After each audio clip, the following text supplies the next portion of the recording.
Okay, here's the second part of the a report on In the Land of Armadillos by Helen Marlis Shankman.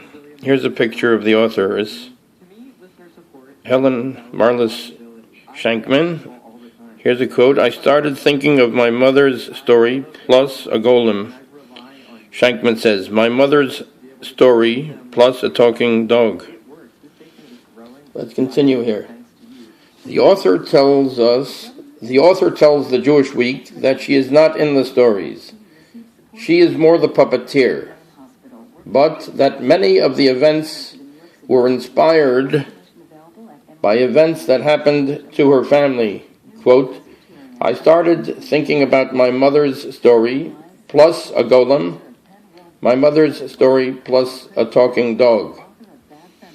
That set it on fire, and words flew from my fingertips.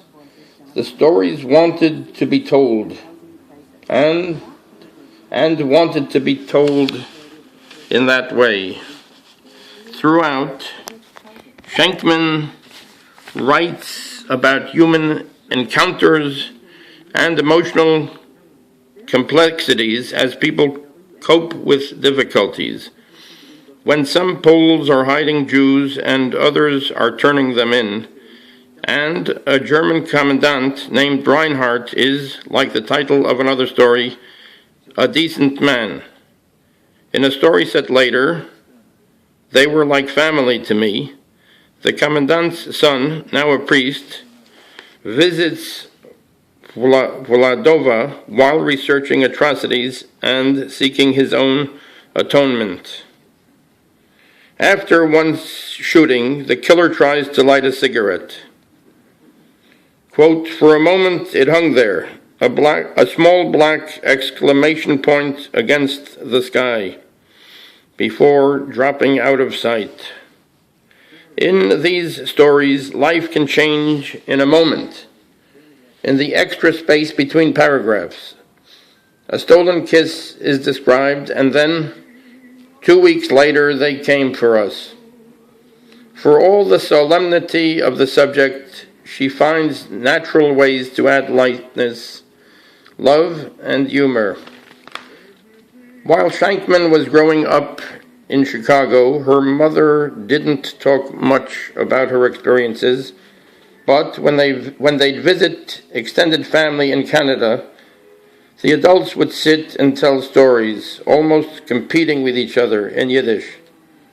As she later learned, these stories were full of heroes, Gentile farmers, and the German officials who tried to protect them. Her late mother's entire family survived, protected by a German.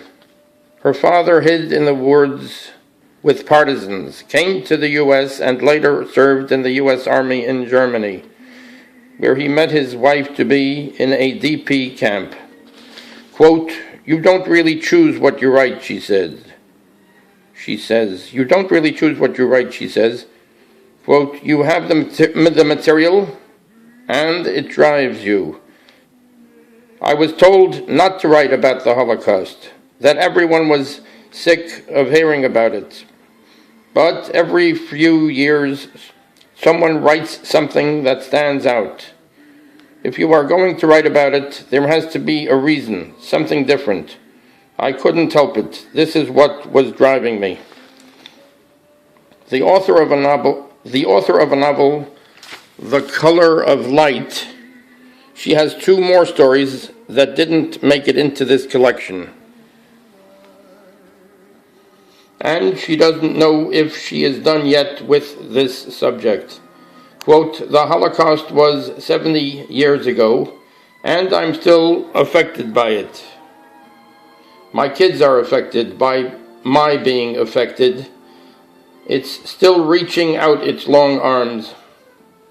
In order to write, she did research including going through 58 pages of testimony in German about the war crimes trial of the German who helped to protect her family. Quote, I have his story. I have no idea what the truth is, she adds. I have many questions for people who are no longer here to answer. We meet at the dining room table of the Teaneck home she shares with her husband and 4 children. Nearby are an old typewriter, an antique radio, a pet rabbit, and furnishings with a sense of humor, like a row of clocks with signs below, as if to indicate different time zones, but they are towns close by. On the walls are some of her portraits. That Shankman is a trained painter is clear. Her sense of imagery, color, and shadow are heightened in her prose. She notices the polish and hue of Reinhardt's shoes and boots. About the differences between writing and painting, she says, quote, "In writing, you can make stuff up. You can build an entire world, go into it and walk around. You can try on all the different characters. It's almost like acting or living in a movie. You're the director. I didn't set out to write a book of atrocities. I wanted to write something that would be fun to read." She notes that it was, quote, "tricky to balance the darkness of tragic events with the lightness of human interactions, injecting humor where I could. Quote, humor comes naturally," she says. "I'm interested in the interactions between people. There was a lot of humor in our home. You have to have humor. It gets you through the moment, the day. It gets you through life. I want readers to see the goodness and connections between people, how under the skin we are all the same," she says.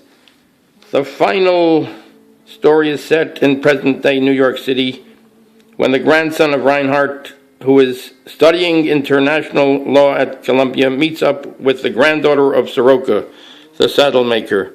He tries his best, but she can't get over her unease at his German accent, even as she understands that Reinhardt saved her family several times.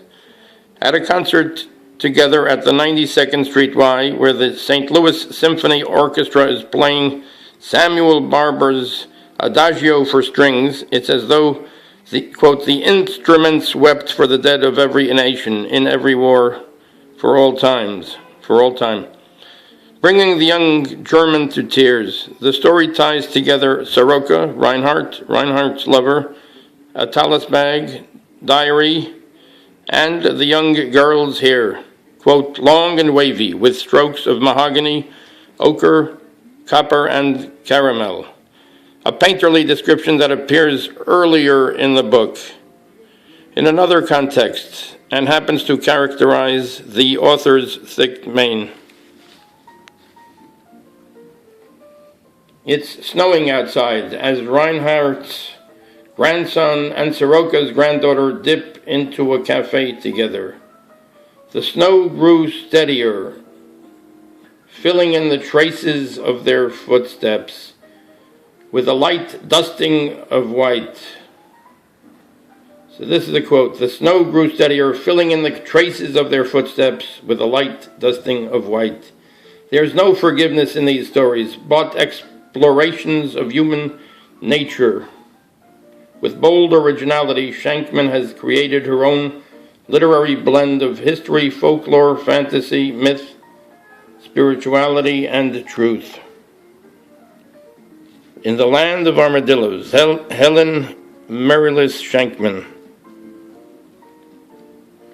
Magical realism in a Polish village.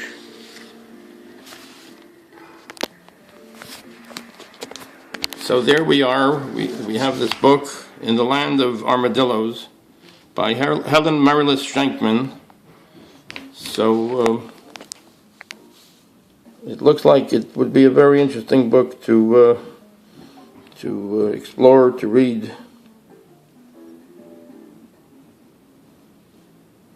So this is a new book that's introduced by the author.